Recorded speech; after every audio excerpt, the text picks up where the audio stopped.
UP के हाथरस में 2 जुलाई को हुई भगदड़ के मामले में एसआईटी ने अपनी जांच रिपोर्ट सरकार को सौंप दी है, जहां रिपोर्ट में कई बड़ी बातों का खुलासा किया गया है और प्रशासन के रवैये पर भी सवाल खड़े किए गए हैं। हालांकि इस रिपोर्ट में भोले बाबा को क्लीन चिट दे दी गई है और आयोजकों को हादसे के लिए मुख्य जिम्मेदार ठहराया गया है।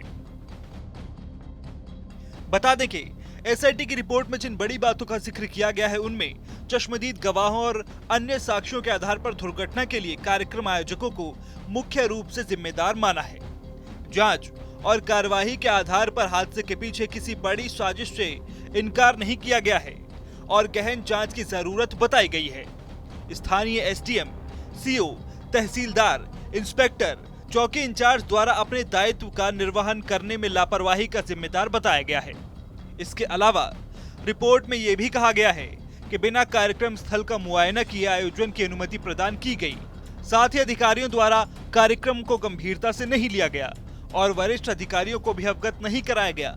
आयोजक मंडल द्वारा पुलिस के साथ दुर्व्यवहार किया गया। स्थानीय पुलिस को कार्यक्रम स्थल पर निरीक्षण के प्रयास से रोका गया। सत्संगकर्ता और भीड़ को बिना सुरक्षा प्रबंध के आपस में मिलने की छूट दी गई और भारी भीड़ के दृष्टिगत यहां किसी प्रकार की बैरिकेडिंग और पैसेज की व्यवस्था नहीं की गई थी।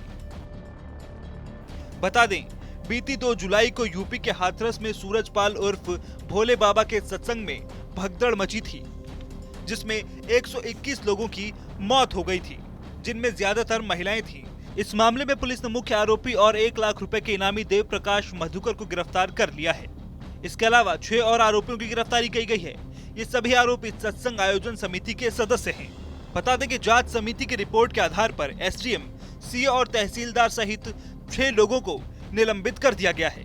हाथरस हादसे के बाद नारायण साकार विश्व हरि उर्फ भोले बाबा के कई चमत्कारी दावे भी सामने आए थे। उनके अनुयायी उन्हें परमात्मा की उपाधि देते हैं। उनके चरण की रज और सत्संग में प्रसाद के रूप में मिलने वाले पानी को चमत्कारी मानते हैं। बाबा के मानने वालों में सबसे ज्यादा संख्या महिलाओं की थी।